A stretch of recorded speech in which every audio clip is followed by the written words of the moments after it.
ورحمة الله وبركاته. نحمده ونصلي على رسوله الكريم. أما بعد، فقد قال الله تعالى في كلامه القديم والفرقان المجيد: أعوذ بالله من الشيطان الرجيم. بسم الله الرحمن الرحيم. واذكر في الكتاب إسماعيل إنه كان صادق الوعد وكان رسولا نبيا وكان يأمر أهله بالصلاة والزكاة وكان عند ربه مرضيا. صدق الله مولانا العلي العظيم. اللهم صل على سيدنا محمد شمس الأنبياء وبدر المرسلين وكتب الأولياء وافتخار المتقين تاج الأمة شفيع المذنبين شفيعي يوم القيامة. يا الله يا هادي يا الله يا الله أنت الله ولا والله أنت الله لا إله إلا أنت الله الله الله والله إنه لا إله إلا الله. أهيا شرع يا أدنى أسمعتنا نشرع يا من أمره بين الكاف والنون إنما أمر إذا أراد شيء أن يقول له كن فيكون. فسبحان الذي بيده ملكوت كل شيء وإليه ترجعون. اللهم أيدني بالروح القدس. اللهم علمني علما لدن يسمع العلم. اللهم انزل إليه السكينة والوقار. اللهم صل بها وبها. கண்ணியத்திற்கும் மதிப்புக்கும் உரித்தான பெரியோர்களே, சகோதரர்களே, அல்லாஹ்வின் அருளால் 6ஆம் நாள் தராவி தொழுகை நிறைவு செய்துவிட்டு அமர்ந்திருக்கிறோம். சிறப்பான இந்த நன்னாட்களில் அல்லாஹ் தஆலா தன்னுடைய அடியார்களுக்கு வழங்குகின்ற அனைத்து நற்பாக்கியங்களையும் நம் அனைவர்களுக்கும் தந்தருள் புரிவானாக. புனிதமான இந்த இரவுகளில் நரக விடுதலை வழங்குகிற ரப்பல் ஆலமீன் நமக்கும் அத்தகைய விடுதலையை வழங்கி அருள் புரிவானாக. கண்ணியத்திற்குரியவர்களே, நபிமார்களுடைய சரித்திர தொடரிலே இன்றைய சிந்தனைக்கு செய்தனா இஸ்மாயில் அலைஹிஸ்ஸலாத்து வஸ்ஸலாம் அவர்களை நாம் எடுத்துக்கொள்கிறோம். நான் வாசித்த 19:54 வசனத்திலே அல்லாஹ் கூறுகின்றான்: வதுக்குரு ஃபில் கிதாபி இஸ்மாயில். இந்த குர்ஆனிலே இஸ்மாயிலையும் நினைவு கூறுங்கள். இன்னஹு கான சாதிக்கல் வாத். அவர் வாக்கை உண்மையாக்கக்கூடியவராக இருந்தார். வகான ரசூலன் நபியா. ரசூலாகவும் நபியாகவும் இருந்தார். வகான யஅமுரு அஹ்லஹு பிஸ்ஸலாத்தி வஸ்ஸகாத்தி. அவர் தன்னுடைய குடும்பத்தாரை தொழுகவும் ஜகாத் கொடுக்கவும் கட்டளையிடுபவராக இருந்தார். வகான இன்த ரப்பிஹி மர்தியா. அவர் தன்னுடைய இறைவனிடத்திலே மிகவும் திருப்திக்குரியவராக இருந்தார் என்று சையதுனா இஸ்மாயில் அலைஹிஸ்ஸலாத்து வஸ்ஸலாம் அவர்களை பற்றி அல்லாஹ் தஆலா பாராட்டி சொல்கிறான். இஸ்மாயில் அலைஹிஸ்ஸலாத்து வஸ்ஸலாம் அவர்களை பற்றி நாம் நினைவு கூறுகிற பொழுது அவர்கள் செய்த அந்த தியாகம் நிச்சயமாக மறக்க முடியாத ஒன்றாகும். கண்ணியத்திற்குரியவர்களே, தனக்கு மிஞ்சியதை கொடுப்பதற்கு பெயர் தர்மம், தனக்கு உள்ளதை கொடுப்பதற்கு பெயர் தயாளம், தன்னையே கொடுப்பதற்கு பெயர் தியாகம். இப்படிப்பட்ட தியாகங்கள் உலகத்தில் நடந்து கொண்டுதான் இருக்கின்றன. ஆனால் குடும்பத்துக்காக தியாகம் செய்பவர்கள், தொழிலுக்காக தியாகம் செய்பவர்கள், கொண்ட கொள்கைக்காக தியாகம் செய்பவர்கள், கணவனுக்காக தியாகம் செய்யும் பெண், காதலுக்காக தியாகம் செய்பவர்கள், நண்பனுக்காக தியாகம் செய்பவர்கள் என்று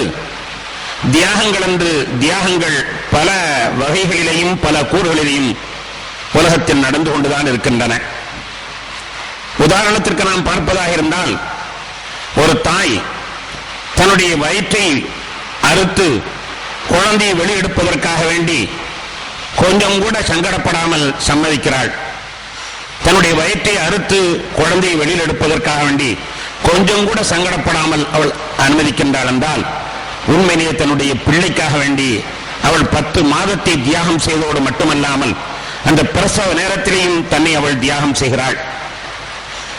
திரைகடல் ஓடியும் திரவியும் தேடு என்று செல்லக்கூடியவர்கள் தங்களுடைய வாழ்க்கையே குடும்பத்துக்காக வேண்டி தியாகம் செய்கிறார்கள்.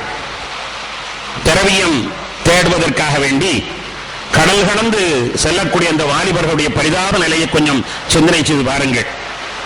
பணத்துக்காக வேண்டி அவர்கள் வெளிநாடுகளிலே சென்று வேலை செய்கிறார்கள். அவர்களுடைய ராப்பொழுதிலே அவர்களை நீங்கள் கொஞ்சம் கவனித்து பார்த்தீர்களே ஆனால் தூக்கமே வருவதில்லை. இது என்னடா வாழ்க்கை? திருமணம் முடித்து என் மனைவியோடு சுகமாக இருக்க முடியவில்லை, குழந்தையை பற்றி என் பிள்ளையை நான் கொஞ்சிக் கொண்டிருக்க முடியவில்லை, இது என்ன வாழ்க்கை என்று விடிய விடிய விழித்துக் கொண்டு அதே கனவிலேயே இருப்பானே தவிர அவன் அந்த பணத்திற்காண்டி கொடுக்கக்கூடிய வேலை மகத்தானது. அவனுக்கு பணம் கிடைக்கிறது உண்மைதான், ஆனால் அந்த பணத்துக்காக அவன் கொடுக்கக்கூடிய விலை மகத்தானது. அவனுடைய இளமையை வீணாக்குகிறான், அவனுடைய கனவுகளை வீணாக்குகிறான், அவனுடைய ஆசையை அடக்குகிறான், அவனுடைய பாசத்தை கொழுந்து விட்டு எரிய செய்யக்கூடிய பாசத்தை அப்படியே அவன் அணைத்து விடுகிறான். இத்தகைய தியாகங்கள் அவன் யாருக்காக செய்கின்றான் என்றால் தன்னுடைய குடும்பத்திற்காக வேண்டி. இப்படிப்பட்ட தியாகங்கள் உலகத்தில் நடந்து கொண்டுதான் இருக்கின்றன. கேவலம் ஒரு பெண்ணோடு வாழ முடியவில்லை என்பதற்காக வேண்டி, குடும்பத்தார்கள் சம்மதிக்கவில்லை என்பதற்காக வேண்டி 2 பேரும் கடற்கரையிலே நின்று உயிரை நாம் விட்டு விடுவோம், இந்த வாழ்க்கை எனக்கு தேவையில்லை, உன்னோடு வாழ்ந்தால் வாழ வேண்டும், இல்லையானால் வேண்டாம் என்று தினமும் தற்கொலை செய்து கொள்ளக்கூடியவர்கள், தன்னுடைய உயிரை அர்ப்பணிக்கக்கூடியவர்களை நாம் தினமும் பத்திரிகையில் பார்த்துக் கொண்டிருக்கிறோம். அவர்களுக்கு முக்கியமெல்லாம் காதல் தான். தந்தை முக்கியமல்ல, தாய் முக்கியமல்ல, உடன் பிறந்தார்கள் முக்கியமல்ல. அவர்கள் தியாகம் செய்வதெல்லாம் அந்த காதலுக்காக வேண்டி தியாகம் செய்யக்கூடிய தியாகிகளையும் உலகத்தை நாம் பார்த்துக் கொண்டுதான் இருக்கின்றோம். எத்தனையோ கட்சிக்காக வேண்டி தொண்டர்கள் நெருப்பில் விழுந்து தன்னை தற்கொலை செய்து கொள்ளக்கூடிய, மண்ணெண்ணை ஊற்றி தன்னுடைய கட்சிக்காக வேண்டி எரித்துக் கொள்ளக்கூடிய காட்சியெல்லாம் நாம் பார்த்துக் கொண்டுதான் இருக்கிறோம். சாதாரணமாக ஒவ்வொரு குடும்பத்திலையும் ஒவ்வொரு பெண்ணும் ஒரு பெரிய தியாகி, ஒவ்வொரு பெண்ணும் ஒரு தியாகி. கபில் தூ நிக்காஹா என்று ஒரு வார்த்தையை சொல்லிவிட்டான் என்பதற்காக வேண்டி அவன் பின்னால் வர அவள் சம்மதிக்கிறாள். அவள் இவ்வளவு காலமாக பாசமாக வளர்ந்த தன்னுடைய தந்தையை திறந்து வருகிறாள். தன்னுடைய மடியை விட்டு எங்களும் பிரிந்து செல்ல மாட்டாள், அந்த தாயை திறந்து வருகின்றாள். தன்னுடைய சகோதரனை, சகோதரியை, தன்னுடைய சூழ்நிலையை, தன்னுடைய குடும்பத்தை தொடர்ந்து வருகிறாள். எங்கே வருகிறாள்? எதிரி களத்திற்கு. கணவனுடைய வீடு என்பது எதிரி களம். நம்மால் சமாளிக்க முடியுமா? மாமியார் எப்படி இருக்கிறாளோ, மருமகள் எப்படி இருக்கிறாளோ, மைத்துனி எப்படி இருக்கிறாளோ, மைத்துனன் எப்படி இருக்கிறானோ, சரியாக அங்கே சாப்பாடு கிடைக்குமோ கிடைக்காதோ, நம் எப்படி வாழ முடியுமோ முடியாதோ, நினைத்த நேரத்தில் தூங்க முடியுமோ முடியாதோ, என்ன இருந்தாலும் பரவாயில்லை, என் கணவனுக்காக வேண்டி எல்லாவற்றையும் விட்டு வருகிறேன் என்று அப்படியே அவள் கிளம்பி வருகிறாள். சில சமயத்தில் மாப்பிள்ளை சொல்வான் கோபத்தோடு, தன்னுடைய மாமனார் மேல கோபம் இருந்தால் சொல்வான், டி உடுத்தின துணியோடு வர்றதா இருந்தா வா, இல்லாட்ட ஒப்ப வீட்டுல இரு என்று சொல்வான். சொல்லுகிற பொழுது கொஞ்சம் கூட பின்தங்காமல் அப்படியே அனைத்தையும் தூக்கி எறிந்து விட்டு கணவனே கதி என்று வருகிறாளே, அவள் உண்மையிலேயே மிகப்பெரிய தியாகி. இப்படி நாம் தியாகத்தை வரிசையில் இட்டால் உலகத்தில் தியாகம் நடைபெற்றுக் கொண்டுதான் இருக்கிறது. ஆனால் அல்லாஹ்வுக்காக வேண்டி யாராவது தியாகம் செய்கிறார்கள், அதுதான் சிந்திக்க வேண்டிய செய்தி. அல்லாஹ்வுக்காண்டி உயிரை விடுவார்களா? அல்லாஹ்வுக்காண்டி தன்னுடைய பிள்ளையை அறுப்பார்களா? அல்லாஹ்வுக்காண்டி கண்காணாத இடத்திலே மனைவியையும் பிள்ளையும் கொண்டு விடுவார்களா? அல்லாஹ்வுக்காண்டி யாரு செய்வார்களா என்று பார்த்தால் அதுதான் அரிதாக இருக்கிறது. அல்லாஹ்வுக்காக வேண்டி ஒரு சின்ன மயிரை கூட தியாகம் செய்த மனப்பான்மை நம்மகிட்ட கிடையாது. தாடி வையப்பா அல்லாஹ்வுக்காண்டி என்று சொன்னால் எத்தனை பேர் துணிகிறோம்? வெறும் முடி பார்த்தால் அது என்ன கேவலம் முடி. நாளைக்கு ஷேவிங் பண்ணவில்லைன்னா நாளைக்கு மடித்து விடும், முளைத்து விடும். அப்படிப்பட்ட ஒரு முடி, அதை கூட தியாகம் செய்ய நம்மிடத்திலே சிந்தனை இல்லை. தியாகம் அல்லாஹ்வுக்காண்டி செய்ய வேண்டும். அல்லாஹ்வுக்காண்டி தியாகம் செய்யக்கூடியவர்கள் உலகத்திலே எத்தனை பேர்? நேரத்தோடு வாருங்கள், ஒட்டம் குர்பானி தருகிறேன், ஒட்டம் குர்பானி கொடுத்த நன்மை தருகிறேன். நேரத்தோடு ஜும்மாவுக்கு வாருங்கள், ஒட்டம் குர்பானி கொடுத்து நன்மை தருகிறேன். அல்லாஹ் அழைக்கிறார். யார் தியாகத்தை நேரத்தை தியாகம் செய்கிறார்? 2 கஸ்டமர் வருவார், 2 காசு கிடைக்கும். இந்த நேரத்தில் பள்ளியாசல் நம்ம போய் உட்கார்ந்தா இமாம் எத்தனை மணிக்கு குத்துவா ஓதுறார் என்பது தெரியும். குத்துவா ஓதி முடிப்பதற்குள் நாம் போய் சேர்ந்து விடலாம் என்றுதான் அந்த நேரத்தை முக்கியமாக கருதுகிறோம். இதை விட அல்லாஹ்வுடைய அந்த அழைப்பை, அதன் அழைக்க நான் ஒவ்வொரு வாரமும் ஒட்டகம் தருகிறேன் என்று அல்லாஹ் சொல்கிறான் என்றால் என்ன பொருள்? சீக்கிரமா வா என்னுடைய அடியானே என்பதுதான் பொருள். ஒட்டகம் குர்பானி கொடுத்த நன்மை முதலில் வந்தவனுக்கு நான் கொடுக்கிறேன் என்றால் சீக்கிரமா வா என்று அல்லாஹ் அழைக்கிறார். அல்லாஹ் அழைச்சால் என்ன, குல்லா அழைச்சால் என்ன, எனக்கு அது பெரிதல்ல, பணம் தான் பெரிது என்று தியாகத்திலே நாம் எந்த அளவிற்கு வீக்னஸாக இருக்கிறோம் என்பதை எண்ணி பார்க்கிற பொழுதுதான் இந்த 5000 ஆண்டுகளுக்கு முன்னால் நடந்த இந்த தியாகம் அப்படியே நம்முடைய இதயத்தை உழுக்குகிறது. வருடமும் அதை நாம் சிந்திக்கிறோம். வருடமும் நாம் சிந்திக்கிறோம். சிந்தித்தாலும் கூட எப்பொழுது சிந்தித்தாலும் அது அப்படியே நம்மை கண்ணிலே நீரை கசிய வைக்கக்கூடிய ஒரு அற்புதமான தியாகம். உலகத்திலே மற்றவைகளுக்காக தியாகம் செய்யக்கூடியவர்களை நாம் பார்த்துக்கிறோமே, அதையெல்லாம் விழுங்குகிற அளவிற்கு அல்லாஹ்வுக்காக செய்த ஒரு பெரிய தியாகம் செய்த ஒரு பெரிய குடும்பம். கணவன், மனைவி, பிள்ளை என்ற இந்த 3 பேர் ஒரு பட்டிமன்றம் வைத்தோமே. ஆனால் யார் அதிகமான தியாகி? இஸ்மாயில் அலைஹிஸ்ஸலாம் செய்தது அதிகமான தியாகமா? இப்ராஹிம் அலைஹிஸ்ஸலாம் அவர்கள் செய்த அதிகமான தியாகமா? அன்னை ஹாஜரா அம்மா அவர்கள் செய்த அதிகமான தியாகமா? எண்ணி பார்த்தோமே ஆனால் பட்டிமன்றத்தில் வெற்றி காண முடியாத ஒரு தலைப்பு அது. ஒவ்வொருவருடைய தியாகத்தையும் கொஞ்சம் கவனத்தில் கொண்டு வருகிறோம். செய்தனா இப்ராஹிம் அலைஹிஸ்ஸலாம் அவர்களுக்கு 80 வருடமாக பிள்ளைகள் இல்லை. 86 வருடங்கள், 86 வருஷமா பிள்ளை இல்லை. நேர்ந்து தவம் இருந்து நெய்யா பெற்ற ஒரு பிள்ளை, நேர்ந்து தவம் இருந்து நெய்யா பெற்ற ஒரு பிள்ளை. அல்லாஹ்விடத்தில் ரப்பி ஹபிலி மின சாலிஹீன், எத்தனை வருஷம் பாவம் கேட்டார்களோ தெரியாது.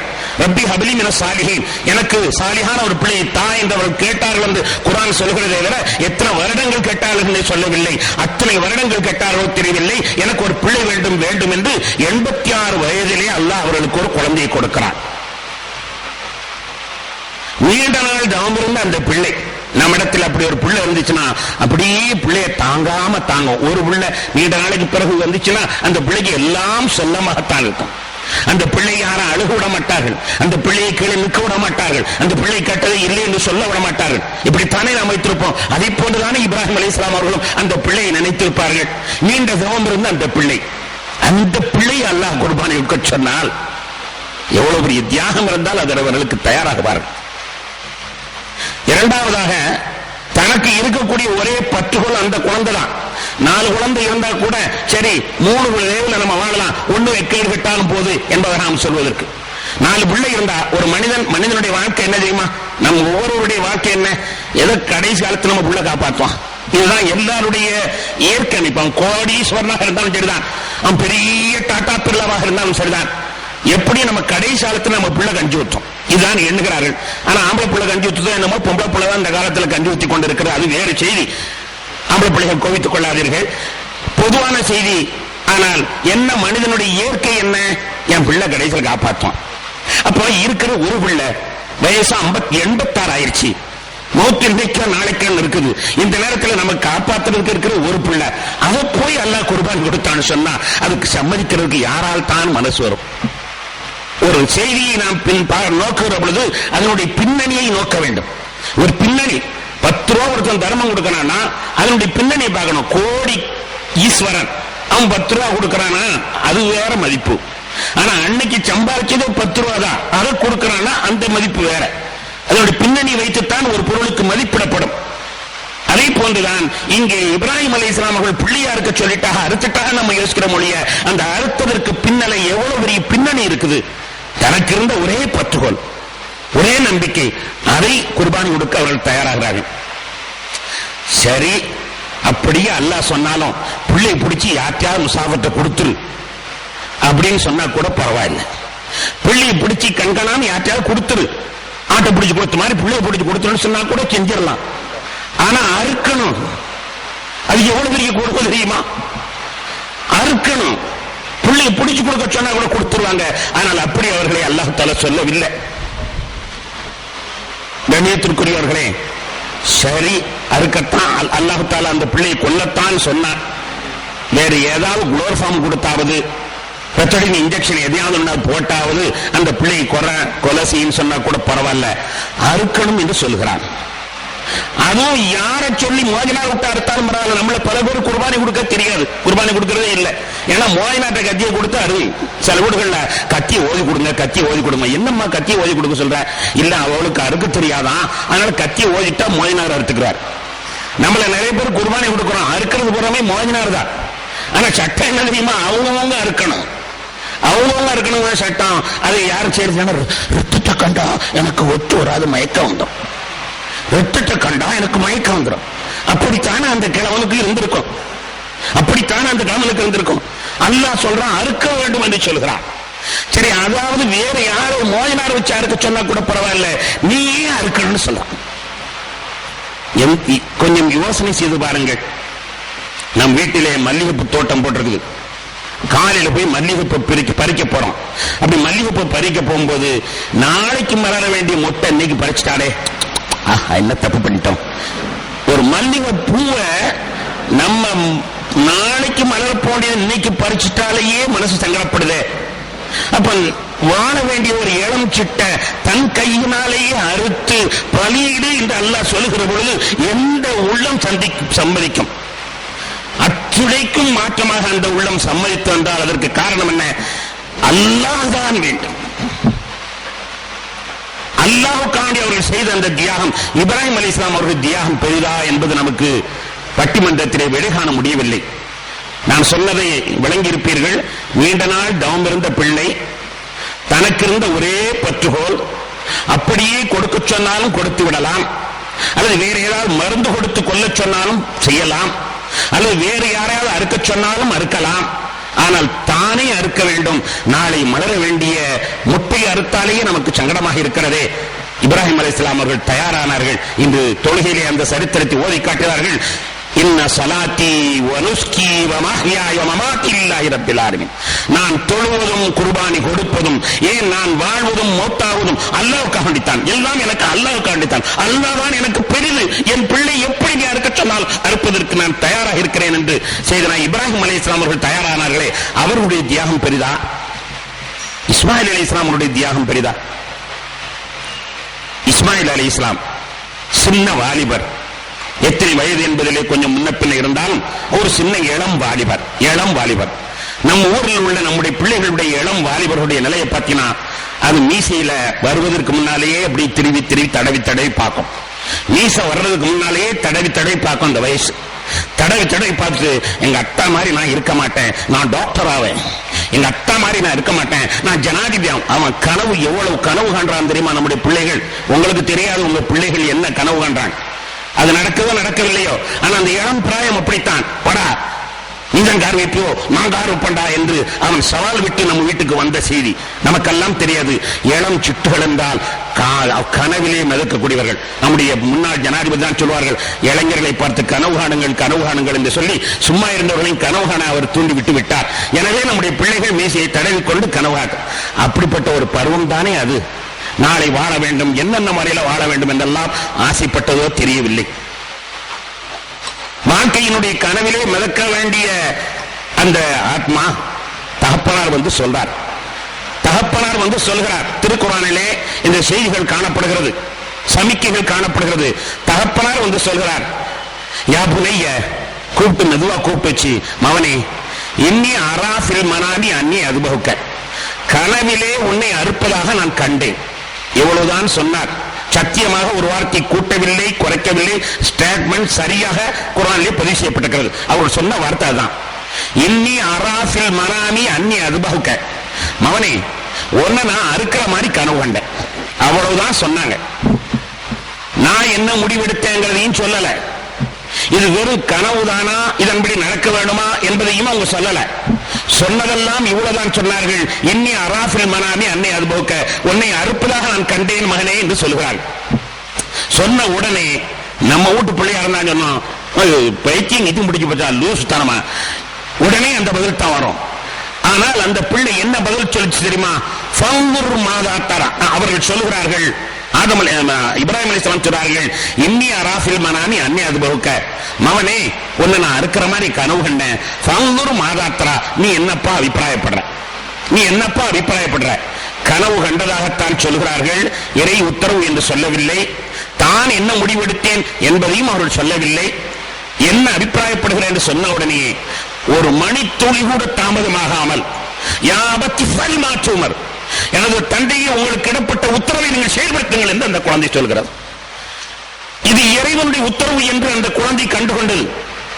தகப்பார் ஏன் தன்னிடத்தில் கேட்டுக்கொண்டு இருக்க வேண்டும்? அல்லாஹ் சொல்லிட்ட போட்டா எடுத்த வேண்டியதுதானே, ஏன் கேட்டுக்கிட்டு இருக்கிறார்? கட்டளையிடப்பட்டதை உடனே செயலாற்றுங்கள், ஏன் என்னிடத்தில் கேட்டுக் கொண்டிருக்கிறீர்கள் என்று அந்த பிள்ளை சொல்கிறது என்றால் எந்த அளவுக்கு அந்த பிள்ளையுடைய தியாகம் பெரிதாக இருந்திருக்கிறது. திருக்குறளிலே அல்லாஹ் இதை சமைக்கா சொல்லிக்கிறான், யா அபத்தி ஃபல்மா தூமர், ஏவப்பட்டதை செய்யுங்கள், ஏன் என்னிடத்தில் கேட்டுக்கொண்டிருக்கிறீர்கள்? கேட்டுக்கொண்டிருப்பதை பார்த்தால் உங்களுடைய பாசம் கண்களை மறைக்கிறதா? பாசம் என்னிடத்தில் ஏன் கேட்கிறீர்கள்? உத்தரவு ஏதோ அல்லாஹ் சொல்லிவிட்டால் உடனே செய்ய வேண்டியதானே, ஏன் என்னிடத்தில் கேட்கிறீர்கள் என்பதாக அந்த குழந்தை கேட்கிறது. அதற்கு பிறகு தகப்பனாருக்கு ஆறுதல் சொல்லுது, சத்தஜிதுனி இன்ஷா அல்லாஹு மினஸ் சாபிரீன். அப்பா, நான் இறந்துவேன், நீங்க கவலைப்படாதீங்க, பொறுமையாளர்களில் என்னை நீங்கள் பெற்றுக் கொள்வீர்கள். சத்தஜிதுனி இன்ஷா அல்லாஹு மினஸ் சாபிரீன். இன்ஷா அல்லாஹ் பொறுமையாளர் நான் இருப்பேன், நீங்கள் கவலைப்படாதீர்கள், குர்பானி கொடுப்பதற்காக வேண்டி அச்சப்படாதீர்கள், தாமதிக்காதீர்கள். சொன்னது கனவு கண்டேன் என்றுதான் சொன்னார். தான் என்ன அபிப்பிராயப்படுகிறேன் என்பதை சொல்லவில்லை. அதற்குள் துணிச்சலாக இந்த பிள்ளை சொல்கிறது என்றால் யாருடைய தியாகம் பெரிது, இஸ்மாயில் அலைஹிஸ்ஸலாம் பெரிதா என்று நமக்கு புரியவில்லை. இப்ராஹிம் அலைஹிஸ்ஸலாம் தன்னுடைய மகனை தியாகம் செய்ய வந்தார்களே, அது பெரிதா? இஸ்மாயில் அலைஹிஸ்ஸலாம் உடனே தகப்பனாரை இப்படி சொன்னார்களே, அவருடைய தியாகம் பெரிதா என்று நமக்கு புரியவில்லை. அது மட்டுமல்ல, அல்லாஹ் சொன்னது சாதாரண ஒரு பொருளை தியாகம் செய்ய சொல்லல. நம்ம பிள்ளைகளை விளையாடிக்கிட்டு இருக்கோம், ஒரு 10 ரூபா நோட்டை நம்ம ஒரு வயசு பிள்ளைகிட்ட கொடுப்போம். இன்னொருத்தர் வந்துட்டு அதை குடுமான்னு கேட்டா கொடுக்குங்களா? ஒரு 10 ரூபாய் கொடுத்து பாருங்க, வேற யாராவது கேட்டா கொடுப்பாங்களா? கொடுக்காது. இடுக்க பிடிச்சது கிழிஞ்சாலும் கிழிமதான் கொடுக்காது. ஒரு 10 ரூபாய் நம்முடைய பிள்ளைய கொடுக்க மாட்டாங்க. உயிரை கொடுக்க சொன்னா யாரு கொடுப்பா? சாதாரண பொருளையா கேட்கப்படுது. கணியத்திற்குரிய பெருமக்களே, அது மட்டுமல்லாமல் அதையும் கூட அறுபட வேண்டும் என்ற அந்த செய்தியை கொஞ்சம் யோசித்து பாருங்கள்.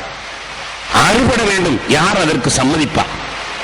உயிரை கொடுக்க சொன்னால் கொடுக்கலாம், ஆனால் அறுபட வேண்டும் என்றால் நம்ம எல்லாம் கூட பெரிய ஆபரேஷன் உடனே ஏதாவது குளோர்ஃபார்ம் கொடுத்து அந்த வலி தெரியாம இருக்கணும்னு முயற்சிக்கிறோம்.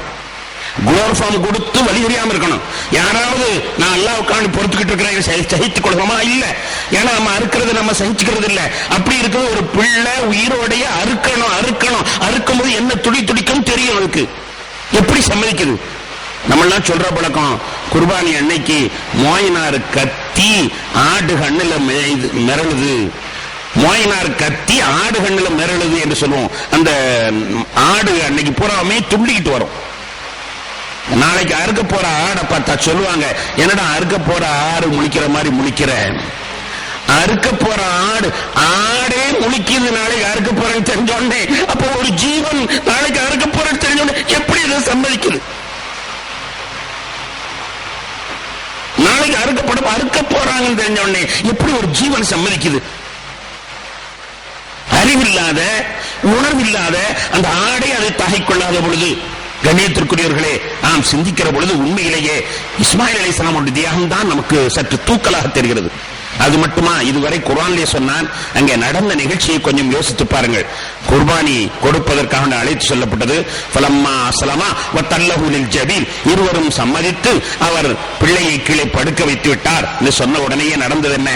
வாப்பா, என் கையெல்லாம் கட்டிக்கணும், என் கையை பூரா கட்டிக்கொள்ளுங்கள். ஏன்னா அல்லாஹ்வுடைய உத்தரவை செயல்படுத்தும் போது நாம் மீறி தப்பிக்க நினைச்சு பாவியாயிடக்கூடாது. அல்லாஹ்வுடைய உத்தரவை செயல்படுத்தும் பொழுது நான் மீறி தப்பிக்க நினைச்சு பாவியாயிடக்கூடாது. அதனால என் கையை நல்லா கட்டிட்டீங்கன்னா நான் துள்ள மாட்டேன், அறுத்துறீங்க, நீங்க அப்படி கையை கட்டிக் கொள்ளுங்கள் என்று சொல்கிறது.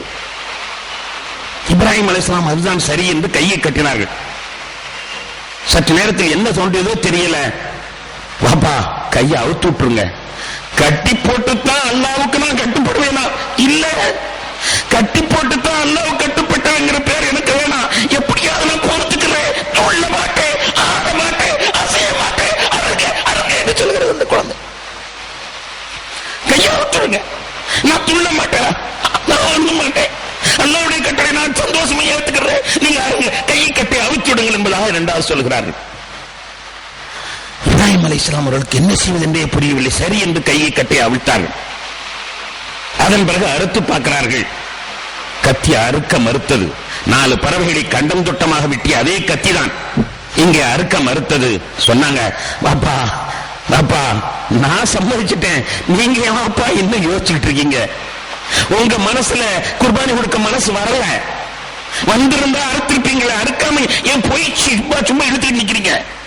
சும்மா கத்தியை வச்சு இழுத்துக்கிட்டு இருக்கிறீங்களே, உங்களுக்கு இன்னும் தைரியம் வரல, உங்க பாசம் உங்க கண்ணை மறைக்குது.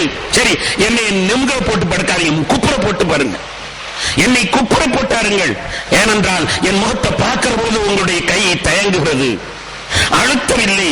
நீங்கள் தியாகம் செய்ய பயப்படுகிறீர்கள், தியாகம் செய்கிற பின்தங்கிறீர்கள். உங்களுடைய பாசம் உங்களுடைய கண்களை மறைக்கிறது. எனவே நீங்கள் என்னை கூப்பிட போட்டார்கள், என் மோத்த பார்க்காமல் அழுத்தி விடுங்கள், என் மோத்த பார்க்காம திரும்பிட்டு ஆருங்கள், பிஸ்மில்லாஹ் அல்லாஹ் ஆருங்கள் என்பதாக அந்த குழந்தை சொல். சரி என்று குப்புற போட்டா இருக்கிறார்கள்.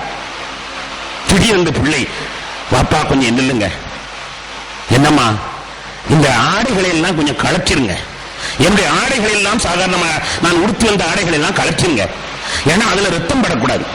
ரத்தம் பட்டுட்டா எங்க அம்மா பார்த்தாங்கடா துடிச்சு போயிடுவாங்க. ரத்தம் பட்ட ஆடை எங்க அம்மா பார்த்தாங்கன்னா துடிச்சு போயிடுவாங்க. அதனால ஆடைகளை கழட்டிட்டு சாதாரண நிலையில என்னை போட்டு அறுத்துருங்க. ரத்தம் ஆடையில பர வேண்டாம், வெறும் ஆடையை கூட எங்க அம்மாட்ட காட்டுங்க, அவங்க அது பெருசா நினைக்க மாட்டாங்க. இரத்தக்கரை என் ஆடையில் படிந்தால் அது என் தாய் பார்த்தால் சம்மதிக்க மாட்டாள். எனவே நீங்கள் ஆடையை அடித்துக் கொள்ளுங்கள். ஆடை கலற்றிக் கொண்டு திரும்பவும் மறுத்தார்கள். அறுபடவில்லை என்பது வரலாறு சொல்கிற செய்தி. இங்கே அங்கே நடந்த அந்த தியாகத்தை பாருங்கள். கண்ணியத்திற்குரிய பெருமக்களே, உண்மையிலேயே நாம் சிந்தித்தால் இஸ்மாயில் அலைஹிஸ்ஸலாமுடைய தியாகம் தான் பெரிதாக இருந்திருக்குமோ என்று தெரிகிறது. நபி அவர்கள் பலகாலம் அல்லாஹ்வோடு அன்பு நேசர், பல உண்மைகளை பார்த்தவர், நேரடியாக அல்லாஹ்விடத்திலிருந்து உரையாடலையும் நட்பையும் பெற்றவர். அவர் செய்த தியாகம் பெரிதல்ல. சாதாரண அப்பாவி குழந்தை, நம்முடைய பிள்ளைகளை மாதிரி ஒரு பிள்ளை, அது இவ்வளவு பெரிய காரியத்திற்கு தன்னை ஆட்படுத்திக் கொண்டது என்றால் அந்த தியாகம் தான் நமக்கு பெரிதாக்குகிறது. அல்லாஹ் அழகாக சொல்வான், வதுகுரு ஃபில் கிதாபி இஸ்மாயில், இஸ்மாயிலை கொஞ்சம் சொல்லுங்கள், இன்னஹு கான சாதிக்கல் வாத், வாக்கை காப்பாற்றுபவராக இருக்கிறார். அல்லாஹ் புகழ்ந்து சொல்கிறான். ஆனால் இதையெல்லாம் விட அந்த தாயார் செய்த தியாகம் இதை விட பெருசு. தாயார் இருந்தார்கள், அவர்கள் இருந்தது மகனும் தாயும் மக்காவுடைய காபாவில் இருந்து கொண்டிருக்கிறார்கள். இப்ராஹிம் அலைஹிஸ்ஸலாம் அவர்கள் வாழ்வதோ ஜெருசலத்திற்கு பக்கத்தில் உள்ள ஹெப்ரோன் என்ற ஒரு ஊரிலே அவர்கள் வாழ்கிறார்கள். திடீரென்று அங்கிருந்து வந்தாங்க. வந்து ஒண்ணுமே பேசல, மவனை கையில பிடிச்சாங்க, ஒரு கைத்தையும் எடுத்தாங்க, ஒரு கத்தியும் எடுத்தாங்க. எங்க போனா எதுக்கு போனான்னு சொல்லல. வெளிநாட்டில் இருந்தாங்க, இருவருன்னு வந்தாங்க. வந்து மகனையும் பிடித்தார்கள், கயிற்றையும் எடுத்தார்கள், கத்தியும் எடுத்தார்கள். ஒண்ணுமே சொல்லல. ஹாஜரா அம்மா அவர்கள் பேசாம அம்மான்னு வீட்டுல உட்கார்ந்துட்டு இருக்காங்க. மவனா அத்தா எங்கே போறாங்க. இப்லீஸ் தான் வந்தா அங்கிருந்து, அட பாவி பெண்ணே, நீங்க உட்கார்ந்துகிட்டு இருக்கீங்க, உனக்கு என்ன நடக்குதுன்னு தெரியுமா? இப்லீஸ் வந்து சொன்னான். இப்லீஸ் தான் தகவல் சொன்னது, வேற செல்போனும் வரல, தகவலும் வரல. இப்லீஸ் தான் வந்து சொன்னான், அட பாவி பெண்ணே, உனக்கு செய்தி தெரியுமா? உன் மாப்பிள்ள எங்க போனாரு? எங்கே போயிருக்கிறாரு. எங்கே போயிருக்கிறாரா? உன் மவனை அறுக்க போயிருக்கிறாருமா? ரப்பு நரவழி விரும்புவானா? அல்லாஹ் என்னைக்காவது உயிரை அறுக்க விரும்புவானா? அவன் படைச்ச உயிரை என்னைக்காவது அறுக்க சொல்லுவானா? அல்லாஹ் ரப்ப வருமா? நரவழி விரும்ப மாட்டான். ஆனா அந்த இப்ராஹிம் வயசான காலத்தில் ஏதோ கனவு கண்டாராம், கெட்ட கனவு கண்டார், ஷைத்தான் கனவு கண்டிருக்கிறார். அந்த கனவை நம்பிக்கிட்டு புள்ளைய அறுக்க போறாரு, நீ என்ன பேசாம உட்கார்ந்து இருக்கிற என்பதாக ஹாஜரா அம்மாவிடத்திலே சொன்னான். சொன்ன உடனேயே ஹாஜரா அம்மா அவர்கள் என்ன செய்யார் தெரியுமா? சொன்ன உடனே நம்ம வீட்டு அம்மாவா இருந்திருந்தா அன்னைக்கு ரணகலப்பட்டிருக்கும். அவர் அறுத்துட்டு வர்றதுக்கு முன்னால அவர் கழுத்தை அறுத்து தன்னால தற்கொலை பண்ணிக்கணும், அந்த அளவுக்கு காரியத்தை நகர்த்திடுவாங்க. உடனே என்ன செய்யார் தெரியுமா? 7 கல்லை எடுத்து விட்டு எறிந்தால், ஷைத்தான் போடா, வந்தது ஷைத்தான் என்று கண்டு கொண்டார்கள்.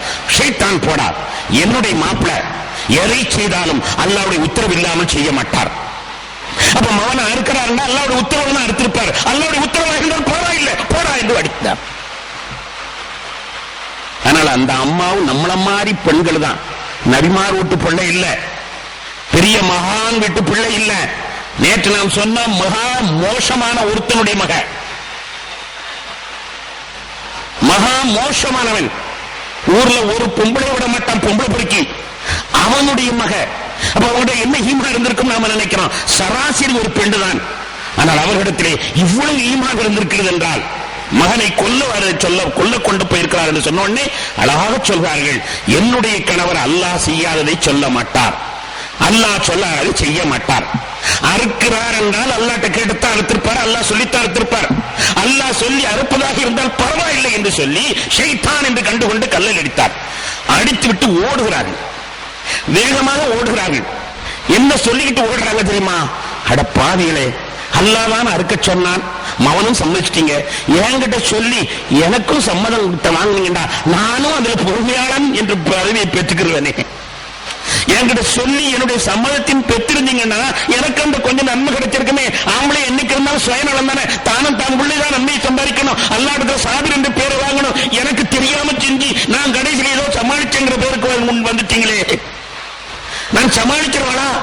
சொல்லி இருந்தால் அல்லாஹ்வுக்காக நான் செஞ்சிருப்பேனே, நான் சம்மதிச்சிருப்பேனே. என் பிள்ளையை நான் நல்ல கட்ட போட்டு மாலை போட்டு அனுப்பியிருப்பேனே. என் பிள்ளை அல்லாஹ்வுக்காக குர்பான் கொடுத்து நான் சந்தோஷப்பட்டிருப்பேனே. எனக்கும் அந்த பொறுமையாளர் என்ற பெயர் கிடைத்திருக்குமே. இப்படி நீங்கள் செய்து விட்டீர்கள் என்று ஓடுகிறார்கள். எதுக்கு ஓடுகிறார்கள் தெரியுமா? அறுக்கிறது கூட நம்மளும் சேர்ந்து அறுப்பதற்கு தூண்டுகோல் செய்ய வேண்டும் என்று ஓடுகிறார். அறுப்பதற்கான தூண்டுகோல் செய்ய வேண்டும் என்று ஓடுகிறார்கள். ஆனால் போறதுக்குள்ள எல்லாம் முடிஞ்சு வச்சு ஒரு ஆடு ஒண்ணு அழகா வந்து சொர்க்கத்தை வந்து நிக்கணும். அடப்பாவிகளா, என்கிட்ட சொல்லாம செஞ்சுட்டீங்களப்பா. ஒரு வார்த்தை என்கிட்ட சொல்லியிருந்தால், நான் என்ன நினைக்கிறேன் ஒரு வார்த்தை கேட்டிருந்தால், நானும் அல்லாட்ட ஒரு பெரிய அந்தஸ்து அடைஞ்சிருப்பேனே. ஏறப்பு எதை செய்தாலும் அதை நான் பொருந்திக் கொண்டிருந்திருப்பேனே. என்றப்பும் எனக்கு எவ்வளவு பாசம் இருக்குன்னு உங்களுக்கு தெரியுமா? என்றப்பும் எனக்கு எவ்வளவு தியாகம் இருக்குன்னு உங்களுக்கு தெரியுமா? கண்ணியத்திற்குரிய பெருமக்களே, இங்கே நாம் எண்ணி பார்க்கிற பொழுது எல்லாத்தையும் விட சேத்தனா ஹாஜரா அம்மா அலைஹிஸ்ஸலாத்து வஸ்ஸலாம் அவர்கள் செய்த அந்த தியாகம் இருக்கிறதே, அது உண்மையிலேயே மிகப்பெரிய தியாகமாக நமக்கு படுகிறது. ஆக கண்ணியத்திற்குரிய பெருமக்களே, அப்படிப்பட்ட ஒரு தியாகம் வருடா வருடமும் நமக்கு நினைவு காட்டப்பட்டாலும் கூட அந்த தியாகத்திற்கு நிகரான தியாகம் உலகத்தில் இல்லை என்று சொல்கிற அளவிற்கு அல்லாஹ்வுக்காக தியாகம் செய்தார். அதைத்தான் நாம் சிந்திக்க வேண்டும். அல்லாஹ்வுக்காக தியாகம் செய்தார்களே, நேற்று நான் கேட்ட கேள்வி, அதனால் அழிஞ்சு போனார்களா? சரித்திரத்தில் ஒன்றுமில்லாமல் போனார்களா? தூர்ந்து போனார்களா? ஒன்றுமில்லாமல் போனார்களா? இல்லை, இன்றும் ஜீவியமாக வாழும் வருடா வருடமும் எல்லோரும் நாம் நினைவு கூற வேண்டிய கடப்பாடு கட்டாயம். வருடா வருடமும் எல்லாரும் நினைவு கூற வேண்டிய அளவுக்கு அவர்களுடைய சரித்திரம் மிகப்பெரிய அளவிற்கு 5000 ஆண்டுகளாக, 5000 ஆண்டுகளாக, ஒரு வருடம் 2 வருடம் அல்ல, இந்த பாரம்பரியம் 5000 ஆண்டுகளாக இந்த சரித்திரத்தை ஒவ்வொரு வருடமும் நினைவு கூறுகிற அளவிற்கு அவர்கள் அறுத்தலை நினைவு கூறுவதற்காக வேண்டி சாதாரணமாக நாம் ஒரு ஆட்டை வாங்கி அறுத்து அந்த நினைவை புதுப்பிக்க வேண்டும் என்று அல்லாஹ் கட்டளையிட்டிருக்கிறார் என்றால் அல்லாஹ் எவ்வளவு பொருந்திக் கொண்டிருக்கிறார் இந்த மக்களை. எவ்வளவு பொருந்திக் கொண்டிருந்தால் சொல்லுவார்கள், அல்லாஹ்வுக்காண்டி வாழ்ந்தால் சமுதாயத்திற்கு வாழ்ந்தால் சமுதாயம் இருக்கிற வரைக்கும் பாராட்டும். ஒரு கட்சிக்காணி வாழ்ந்தால் கட்சி இருக்கிற வரைக்கும் பாராட்டும். ஒரு குடும்பத்துக்காணி வாழ்ந்தால் அந்த குடும்பம் இருக்கிற வரைக்கும் பாராட்டும். அந்த சந்ததி முடிஞ்சிச்சுன்னா அதுக்கு அந்த அப்பாவை நினைச்சு பார்க்காது. அந்த சந்ததி முடிஞ்சு இப்ப அப்பா ஒருத்தர் இருக்கிறாரு, அவரை அறிஞ்ச பிள்ளைகள்லாம் பெருசா நினைக்கும். அப்பா இறந்து ஒரு 100 வருஷம் ஆயிடுச்சுன்னா அடுத்த பிள்ளை அந்த அப்பாவை நினைக்குமா? நினைக்காது. ஒரு குடும்பத்துக்காணி வாழ்ந்தால் குடும்பத்தாரால் நினைக்கப்படுவார்கள். ஒரு சமுதாயத்தால் வாழ்ந்தால் சமுதாயத்தால் நினைக்கப்படுவார்கள். ஒரு கட்சிக்கால் வாழ்ந்தால் கட்சியில் உள்ளவர்கள் இருக்கும் வரை நினைத்துக் கொள்வார்கள். கட்சி மாறிடுச்சுன்னா அதை நினைக்கிறதுக்கு ஆள் இருக்காது. ஆனால் அல்லாஹ்வுக்காக வேண்டி வாழ்ந்தால் காலம் உள்ளளவும் அல்லாஹ் அந்த பெருமக்களை நினைவுகூர சொல்கிறான். காலம் உள்ளளவும் அவர்களை நினைத்து கண்ணீர் வடிக்க சொல்கிறான். அல்லாஹ் அந்த அளவுக்கு அவர்களை பெருமைப்படுத்துகிறான் என்பது செய்தனா இஸ்மாயில் அலைஹிஸ்ஸலாம் அவருடைய தியாகத்துடைய மிகச்சிறந்த அடையாளமாக அமைந்திருக்கிறது. எனவே அன்பான பெருமக்களே, நாமும் அல்லாஹ்வுக்காண்டி ஏதாவது தியாகம் செய்யணும். தியாகம் செய்யணும் ஒண்ணு வாலிய பிள்ளைகள்லாம் எங்கன்னா ஒரு குண்டு எடுத்துக்கிட்டு 4 பேர் இருக்கிற இடத்துல போடணும் அப்படின்னு நினைச்சிடக்கூடாது. அது ஒரு பெரிய தியாகம் இல்ல. எங்கனையாவது குண்டை வாங்கிட்டு போய் எங்கனையாவது 4 பேர் இருக்கிற இடத்துல போட வேண்டியது, அப்பாவிகளை சாப்பிடி, அது தியாகம் இல்ல. நீ வியாபாரம் பண்ணு, அதுல அல்லாஹ் சொன்ன மாதிரி வியாபாரம் பண்ணு, அது பெரிய தியாகம். பொய் சொல்லாம வியாபாரம் பண்ணு, அது பெரிய தியாகம். எத்தனையோ சட்டங்கள், அந்த சட்டப்படி நீ வியாபாரம் பண்ணிட்டுனா அதுதான் பெரிய ஜிஹாத். பெரிய ஜிஹாத் எது? நபிகள் நாயகம் ஸல்லல்லாஹு அலைஹி வஸல்லம் இடத்திலே கேட்டவர்கள் சொன்னார்கள், பெரிய ஜிஹாத் தன்னுடைய மனதை போர் புரிகிறானே அதுதான் பெரிய ஜிஹாத். ஒரு குடும்பத்தில் அல்லாஹ்வுக்கு மாற்றமாக நடக்கிற பொழுது பெரிய ஜிஹாத் பண்ணி அந்த குடும்பத்தில் நடக்கக்கூடிய மாற்றத்தை தடு. வட்டிக்காக வேண்டி தன்னுடைய வியாபாரத்திலே வட்டியிலேயே வளர்ந்து கொண்டிருக்கிறார்கள். வட்டி இல்லாத நான் ஆக்குவேன், எங்க கோடிக்கணக்கான பெரிய சொத்தா இருந்தாங்க, முதல்ல வட்டியை முதல்ல தள்ளு, வட்டியை தள்ளி எடுத்தா வியாபாரம் நடத்தணும். அது எவ்வளவு பெரிய கஷ்டம் தான் பரவாயில்ல, நான் இந்த வருஷத்து இந்த வியாபாரத்தை முன் நடத்துறேன், அப்பா நீங்க ஒழுங்குங்க, வட்டி இல்லாம நான் ஆக்கி காட்டுறேன், ஆக்கி காட்டு, நீங்க கொன்றதை விட இது உனக்கு நன்மை. 100 பேரை கொள்றதை விட உனக்கு நன்மை, ஒரு தொழிலை வட்டி இல்லாமல் ஆக்குவீர்கள். எத்தனை தியாகங்கள் செய்ய வேண்டியது உலகத்தில் இருக்கு. அதையெல்லாம் விட்டுறது ஈஸி. என்ன தெரியுமா?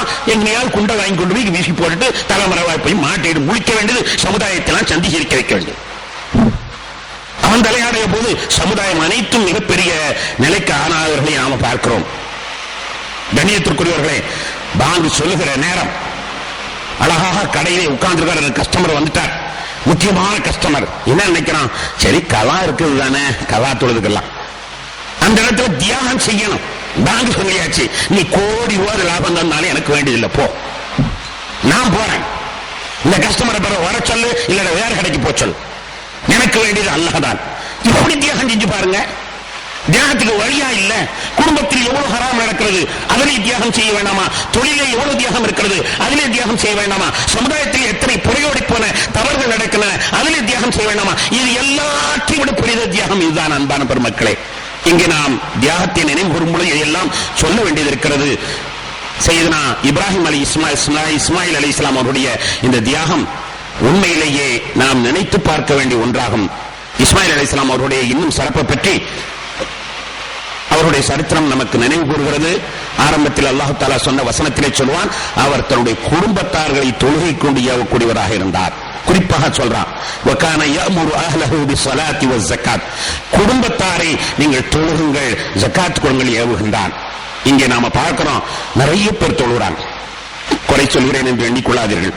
நிறைய பேர் தொழுகிறாங்க, நிறைய பேர் தபலீக் பணிகளையும் சிறப்பாக ஈடுபடுகிறார்கள். ஒரு அற்புதமான.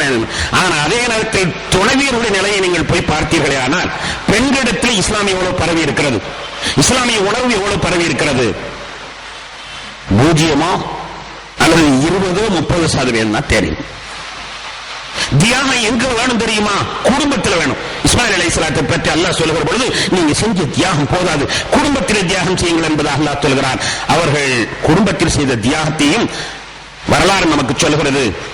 அவர்கள் குர்பானியை கொடுத்ததற்கு பிறகு இஸ்மாயில் அலைஹிஸ்ஸலாம் திரும்பவும் போய்விட்டார்கள். இப்ராஹிம் அலைஹிஸ்ஸலாம் அவர்கள் திரும்பவும் போய்விட்டார்கள். இப்ராஹிம் அலைஹிஸ்ஸலாம் வாழ்ந்தது ஜெருசலத்தின் பக்கத்திலே, இஸ்மாயில் அலைஹிஸ்ஸலாம் ஹாஜரா அம்மா வாழ்ந்தது மக்காவிலே. இவர்கள் போனவர்கள் முதலிலே கொண்டாந்து விட்டு போனவர்கள் தான். தண்ணீர் இல்லாத காட்டிலே பிள்ளையும் தாயும் விட்டு போனவர்கள் தான். அதன் பிறகு இப்பதான் வந்திருக்கிறாங்க பிள்ளையை அறுப்பதற்காக வேண்டி. அதற்கு பிறகு பல காலம் கழிச்சு திரும்ப வருகிறார்கள். அதற்கிடையிலே இஸ்மாயில் அலைஹிஸ்ஸலாம் அவர்கள் திருமணம் முடித்து வாழ்க்கை வாழ்ந்து கொண்டிருக்கூடிய காலகட்டத்திலே வருகிறார்கள். குழந்தையா விட்டுட்டு போன தந்தை, முதலில் வெறும் கை குழந்தையா விட்டுட்டு போனவங்க திருப்பி குர்பானி கொடுக்கக்கூடிய நேரத்தில் 2வதாக வந்தார்கள். 3வதாக மகனை காண வருகிறார்கள். அந்த நேரத்திலே இஸ்மாயில் அலைஹிஸ்ஸலாம் அவர்கள் குடும்பஸ்தராக திருமணம் முடித்து இருக்கிறார்கள்.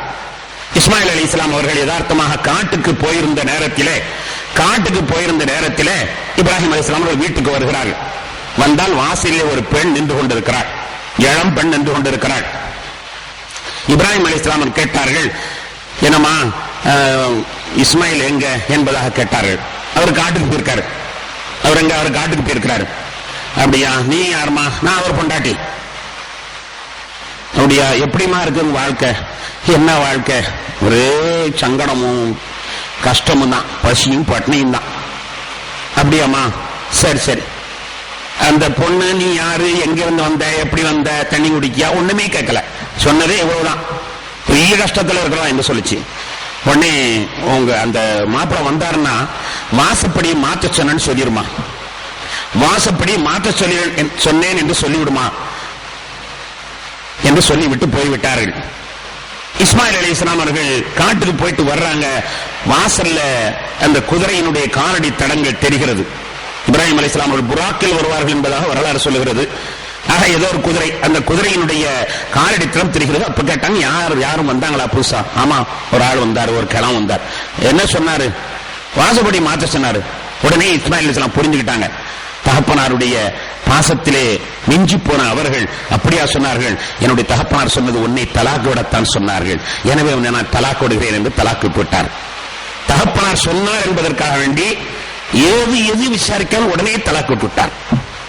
அப்ப தந்தையின் மீது எவ்வளவு பாசம் இருந்திருந்தால் இப்படி ஒரு காரியம் நடக்கும். கண்ணியத்திற்குரியவர்களே, அதற்கு பிறகு மீண்டும் பல காலங்கள் கழித்துதான் இப்ராஹிம் அலைஹிஸ்ஸலாம் வருகிறார். வந்த பொழுது இஸ்மாயில் அலைஹிஸ்ஸலாம் இன்னொரு திருமணம் முடித்திருக்கிறார்கள். பெண் வாசலில் இருக்கிறாள். அப்பொழுதும் இஸ்மாயில் அலைஹிஸ்ஸலாம் வெளியே போயிருந்தார்கள்.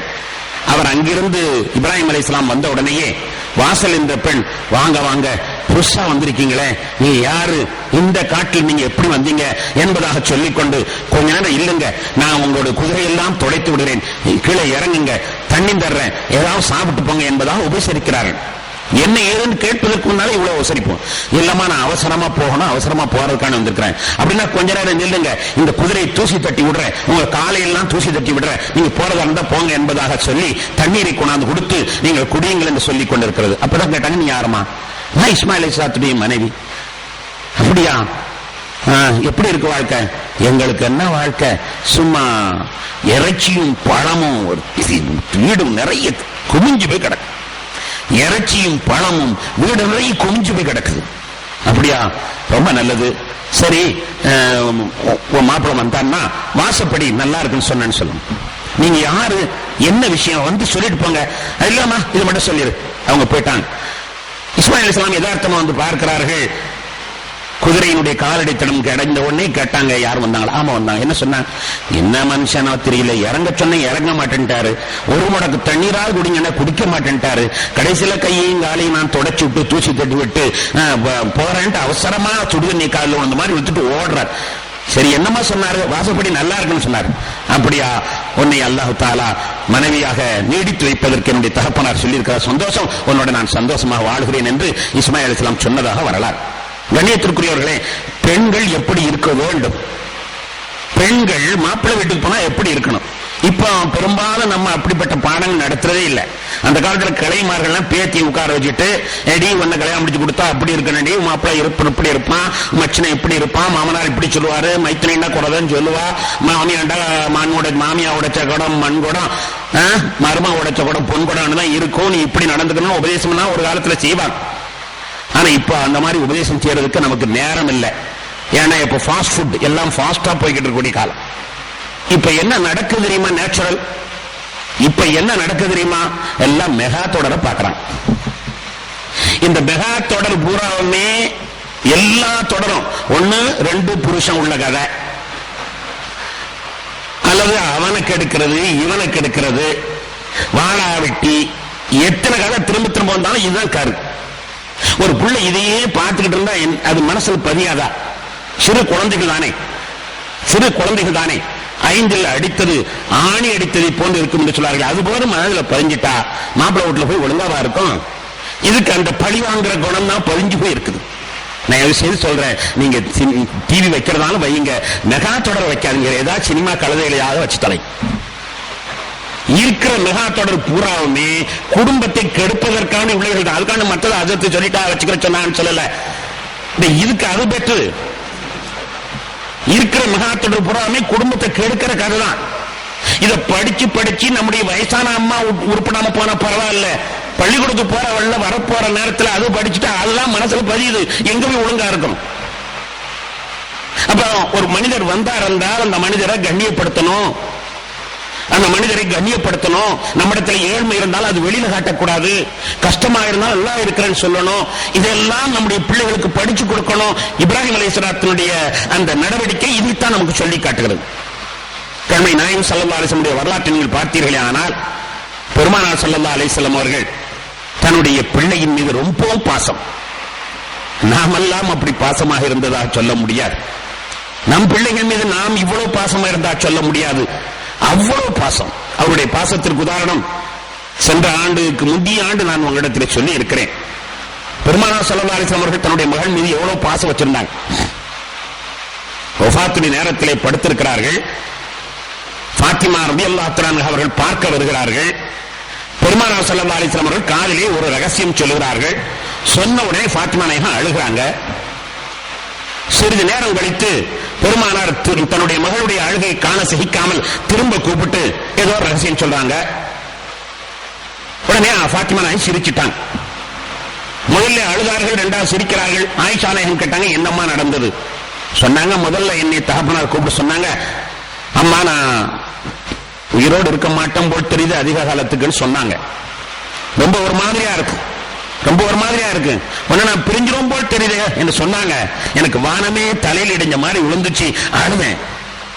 என்னுடைய அழுகை காண சகிக்காத என்னுடைய தாப்பனார் என்னை கூப்பிட்டு, மகளே கவலைப்படாத, நம்முடைய குடும்பத்தில் வெகு சீக்கிரமாக வந்து சேர்றவன் நீதான், வெகு சீக்கிரமாக வந்து சேர்றவன் நீதான் என்பதாக ஒரு தகவல் சொன்னாங்க.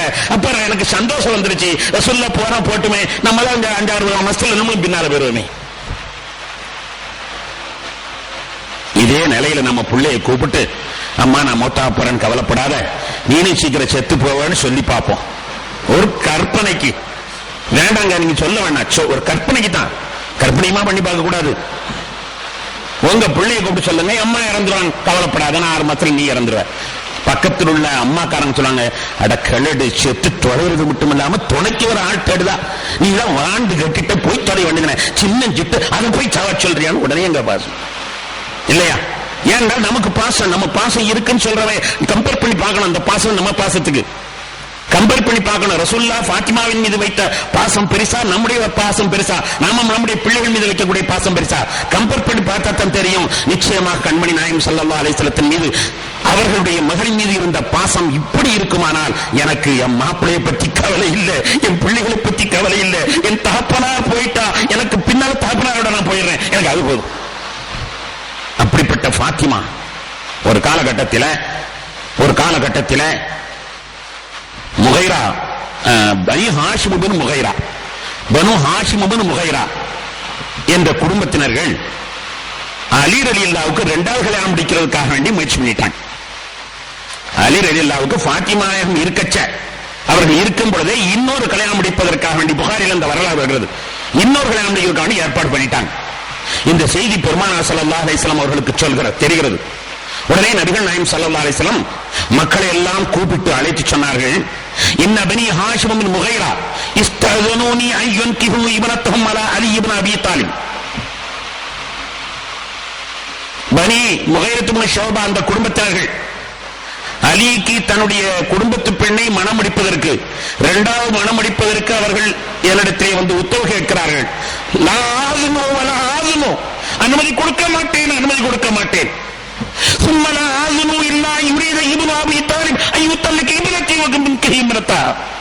அப்படி ஒரு கால் அலி அந்த பெண்ணை முடிக்க வேண்டும் என்று விரும்புவாரே, ஆனால் முதல்ல என் பிள்ளையை தலா கொள்ளட்டும், அதுக்கு பிறகு முடிக்கட்டும். நாயகம் ஸல்லல்லாஹு அலைஹி வஸல்லம் சொன்ன வார்த்தை, அந்த குடும்பத்து பெண்ணை முடிக்கணும் அவங்களுக்கு இருக்குமானால் என் பிள்ளையை தலா கொள்ளட்டும், அதுக்கு பிறகு நான் முடிக்கட்டும். சம்மதிக்க மாட்டேன் என்னுடைய பிள்ளையோடு இன்னொரு பிள்ளையை முடிப்பதற்கு. அப்பனா அந்த பிள்ளை மேல இவ்வளவு ஆசை இருக்கு, அதை பாக்குறது நம்ம சொல்றோம். அப்பதான் சொன்னாங்க, ஃபாத்திமா பிதுஅத்து மின்னி, ஃபாத்திமா என் ஈரக்கொல துண்டு, யார் ஃபாத்திமாவுக்கு கொஞ்சம் சங்கடத்தை உண்டாக்கினார்களோ அவர்கள் என்னை சங்கடத்துக்கு உண்டாக்குனார்களா ஆக்கிடுவார்கள். அன்னைக்கு சொன்னது நபிகள் நாயகம் ஸல்லல்லாஹு அலைஹி வஸல்லம், ஃபாத்திமா ஈரக்குலத்துண்டு, அது ஆலியா இருந்தாலும் சரி, எவரா இருந்தாலும் சரிதான், ஃபாத்திமாவை கோவிச்சா என்ன கோவிச்ச மாதிரி, என்ன கோவிச்சா அல்லாஹ்வை கோவிச்ச மாதிரி, என்ன நினைச்சுக்கிட்டு இருக்கீங்க என்று கண்மணி நாயகம் ஸல்லல்லாஹு அலைஹி வஸல்லம் கடுமையாக சொன்னார். அவ்வளவு மகள் மீது பிரியம்தான். எந்த அளவுக்கு நம்ம பார்க்கிறோம், ஃபாத்திமா நாயகம் வந்துட்டாங்கடா, வேஷ்டி கூட சரியா உடுத்த மாட்டாங்க, அப்படியே இழுத்து பிடிச்சிட்டு வேகமா வந்து பிள்ளைய அப்படியே அழைச்சி நெத்தில முட்டு தான் உட்கார இடத்துல உட்காருமா என்று சொல்லு. நம்ம யாராவது நம்ம பிள்ளைகளை அப்படி செய்யலாமா? நம்ம மகள் மாமலை வீட்டுக்கு போயிட்டு வந்திருக்கணும் வைங்க, வர்றதா வர்றதா நமக்கு தெரிஞ்சுனா நம்ம துடிக்கிறோமா, ஆடுறோமா? பொம்பளை பிள்ளை கல்யாணம் முடிச்சு உடுத்த பிள்ளை பெத்த பிள்ளை, ஆனால் வந்துட்டா சொல்ல அப்படியே வேஷ்டி அப்படியே சுட்டிடுவா, செடியை கூட உடுத்த மாட்டாங்க, உடுத்து அப்படி உட்கார்ந்து சுட்டிக்கிட்டே வேகமா போய் பிள்ளைய அப்படியே கட்டி அடைச்சி நெத்திலே முத்தமிட்டு தான் இருக்கக்கூடிய இடத்துல உட்கார வச்சுட்டு எம்மா சோமா என்று விசாரிப்பார். அப்படிப்பட்ட பெருமானார் ஸல்லல்லாஹு அலைஹி வஸல்லம் அவர்கள் ஒரு நாள் வீட்டுக்கு வருகிறார்கள். ஒரு நாள் யதார்த்தமாக வீட்டுக்கு வருகிறார்கள். வீட்டிலே ஃபாத்திமா நாயகம் படுத்து தூங்கிக் கொண்டிருக்கிறார்கள். நபிகள் நாயகம் ஸல்லல்லாஹு அலைஹி வஸல்லம் வந்தவர்கள், எம்மா ஃபாத்திமா நீ மட்டும் தூங்கிட்டு இருக்க, மாப்பிள்ளை எங்க? பாப்பா என்னமோ ஒரு சின்ன பிரச்சனை எங்களுக்கு இடையில கோபமா போச்சு என்று போயிட்டா. உடனே நபிகள் நாயகம் ஸல்லல்லாஹு அலைஹி வஸல்லம் விடு எழுந்துச்சு ஓடுறாங்க. ஓடி போய் பள்ளிவாசல்ல பாக்குறாங்க, மண்ணில படுத்துக் கொண்டிருக்கிறார்கள் ஹஜ்ரத் அலி. பெரும்பாலும் பொண்டாட்டிட்ட கோவிச்சுட்டா பள்ளிவாசலுக்கு வர்றதுன்னா பழக்கம், அதனால பள்ளிவாசல படுக்கிறவங்க பொண்டாட்டி கோவிச்சுங்க அந்த அர்த்தம் இல்ல, உதாரணத்துக்கு சொல்றேன். பள்ளிவாசல் படுத்துகிறான். பெருமானார் ஸல்லல்லாஹு அலைஹி வஸல்லம் அவர்கள் பட்ட பேரை சொல்லி சும்மா தமாஷான பேரை சொல்லி அபுத்துராப் எழுந்திரி, அபுத்துராபை எழுந்திரிங்க, மண்ணின் தந்தையே, மண்ணா உங்களுக்கு அப்ப, நீங்க ஏன் மண்ணில் படுத்துறீங்க, உங்களுக்கு என்ன படுக்கை இல்லையா, வீடு இல்லையா, எழுந்திரிங்க என்பதாக சொன்னார்கள். நபிகள் நாயகம் ஸல்லல்லாஹு அலைஹி வஸல்லம் எழுப்பினோடனே பதறி வந்து எழுந்திருக்கிறாங்க. தன்னுடைய கௌரவத்தை எல்லாம் விட்டு, தன்னுடைய அந்தஸ்தை எல்லாம் விட்டு, மகள் தனியா படுத்திருக்கிறார்கள் என்றவுடன் வீட்டிலிருந்து மர்மனை தேடி வருகிறார். கண் ஜாடை காட்டினாலே கட்டுப்படக்கூடிய அந்த சஹாபாக்கள், கண் ஜாடை காட்டினாலே கட்டுப்படக்கூடிய அந்த சஹாபாக்கள், நினைத்தாலேயே செயல்படக்கூடிய அந்த சஹாபாக்கள். ஆனாலும் கூட பெருமானார் ஸல்லல்லாஹு அலைஹி வஸல்லம் அவர்கள் தான் வந்து எழுப்பி அழைத்துக் கொண்டு சென்று மகள் பக்கத்தில் படுக்க வச்சுட்டு நடுவில் உட்கார்ந்து சொன்னாங்க, மகளே, எந்த மக, எந்த மக, ஈரக்குல துண்டு என்று சொன்ன மக, எந்த மக, பாசத்தில் எனக்கு மனைவி, எனக்கு கணவன் பெரிதல்ல, எனக்கு பிள்ளைகள் பெரிதல்ல, என் வாப்பா பெருசு, வாப்பா போயிட்டா நானும் போய் சேர்ந்துடணும் என்று நினைக்கக்கூடிய அந்த பிள்ளை, எந்த மக, அந்த பெண்ணை விட்டு விட்டு வேறொரு கல்யாணம் முடிக்க போகிறார் என்று தெரிந்தவுடன் எவ்வளவு கோபப்பட்ட அந்த பெருமானார் என்ன சொன்னார்கள் தெரியுமா? அம்மா ஃபாத்திமா, உன் மாப்பிள்ள கோபத்தோட போயிட்டாரு என்ன நீ சொன்ன, அப்படி நேரத்தில் நீ மூத்தா இருந்தா உன்னுடைய ஜனாசாவை நான் தொழு வைத்திருக்க மாட்டேன் அம்மா என்று சொன்னான்.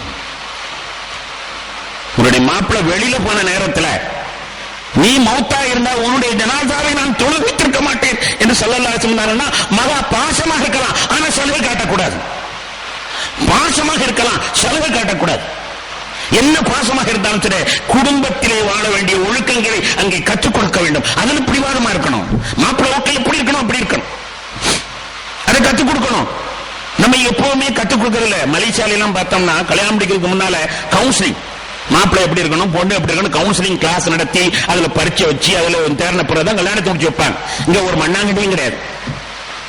ரெண்டு பேரும் சேர வேண்டிய இந்த மாப்பிள்ளைக்கு அந்த பொம்பளை ரேட்டு அவங்களுக்கு கொடுத்து பொருத்தமா ஒத்தமா ஒண்ணும் பார்க்கல. பணம் இருக்கா, அது மட்டும்தான் நம்முடைய முதல் மெயின் பாயிண்ட். என்ன வருவா, அதான் பெயின். கொஞ்சம் கூட பெண்களுக்கு என்ன செய்ய வேண்டும், எப்படி நடக்க வேண்டும், நீ அப்பாவி பிள்ளையா போற, அங்க போன எப்படி சமாளிக்கணும், அந்த பாடம்லாம் கவுன்சிலிங் நம்ம நடத்துறது இல்லை. நமக்கு முக்கியம் நம்ம பிள்ளைதா. அந்த வீட்டுல என்ன நியாயம் இருந்தாலும் அதை நம்ம பெருசா எடுத்துக்கொள்றது இல்லை. இதனால பல குடும்பங்கள் சீரழிந்து கொண்டிருக்கின்றது. கணேத்திற்குரிய பெருமக்களே, இப்ராஹிம் அலைஹிஸ்ஸலாத்து வஸ்ஸலாம் அவர்களுடைய அந்த வரலாறு சும்மா அவர்கள் தலாக் விட சொல்ல இல்லை, நியாயம் இல்லாம சொல்லவில்லை. ஒரு பெண் எப்படி இருக்க வேண்டும், அப்படி இருந்தால் அந்த குடும்பம் சிறப்பாக இருக்கும். ஒரு பெண் எப்படி இருக்க வேண்டும், அப்படி இல்லையானால் அந்த குடும்பத்தில் வாழ்ந்து போட்டி போட்டுக்கொண்டு வாழ்க்கையை நரகமாக்கி கொண்டிருப்பதில் என்ன இருக்கிறது என்ற நிலையில் தான் அவர்கள் வழிகாட்டினார்கள். இஸ்மாயில் அலைஹிஸ்ஸலாத்து வஸ்ஸலாம் அல்லாஹ்வுக்கு கட்டுப்பட்டவர்களாக இருந்ததை போன்றே பெற்றோருக்கும் கட்டுப்பட்டவர்களாக இருந்தார்கள். பின்னால் நியாயம் இருக்கிற காரணத்தினால் அதோடு தன்னுடைய குடும்பத்தார்களையும் நல்ல ஏவக்கூடியவர்களாக இருந்தார்கள் என்று இந்த வரலாறு நமக்கு சொல்கிறது. இஸ்மாயில் அலைஹிஸ்ஸலாம் அவர்களுடைய தியாகத்தை மெச்சுகின்ற நாம் அல்லாஹ்வுக்காக வேண்டி, அல்லாஹ்வுக்காண்டி என்று வருகிற பொழுது நாம் தியாகம் செய்யக்கூடியவர்களாக அமைய வேண்டும். ஒரே ஒரு செய்தியை சொல்லி நான் விடைக்கு நெருங்குவேன். இப்ராஹிம் அலைஹிஸ்ஸலாத்து வஸ்ஸலாம் இடத்துல இஸ்மாயில் அலைஹிஸ்ஸலாம் கேட்டாங்க, பாப்பா நெருப்புல தூக்கி போட்டோன்னா அல்லாஹ் உங்களுக்கு சொர்க்கமாக்குனானே, என்ன காரணம், நீ என்ன அமல் செஞ்சீங்க? நெருப்புல தூக்கி போட்ட உடனே அல்லாஹ் சொர்க்கமாக்கிட்டான் அந்த நெருப்பை, இதுக்கு என்ன செஞ்சீங்க, என்ன அமல் செஞ்சீங்கன்னு கேட்டாங்க. மகன் கேட்கிறார். அப்ப இப்ராஹிம் அலைஹிஸ்ஸலாம் சொன்னார்கள், அப்பா என்கிட்ட மூணு குணம் இருக்கு. ஒண்ணு, நாளைக்கு என்ன நடக்குங்கிறத நான் கவலைப்பட மாட்டேன். அவனே சொல்லியிருக்கான், எல்லா உயிரினத்திற்கும் ரிஸ்க் கொடுப்ப என் கடமைன்னு அல்லாஹ் சொல்லிட்டான். அதனால நாளைக்கு என்ன ஆகும் அதை பற்றி நான் சிந்திக்க மாட்டேன்.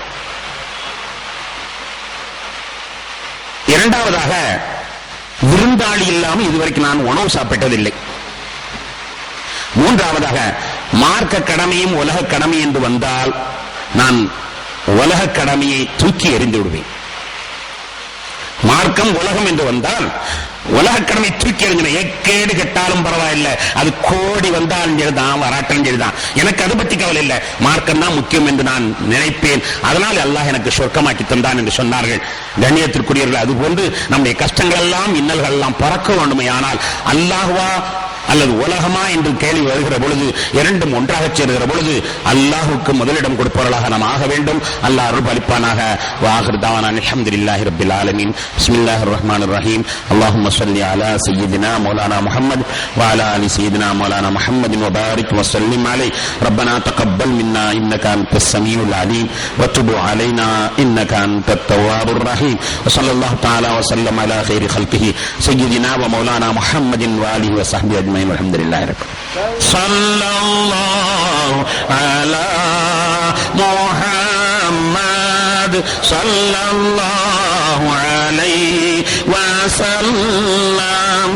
ஸல்லல்லாஹு அலா முஹம்மத் ஸல்லல்லாஹு அலைஹி வ ஸல்லம். ஸல்லல்லாஹு அலா முஹம்மத் யா ரப்பி ஸல்லி வ ஸல்லிம். ஸலாம்.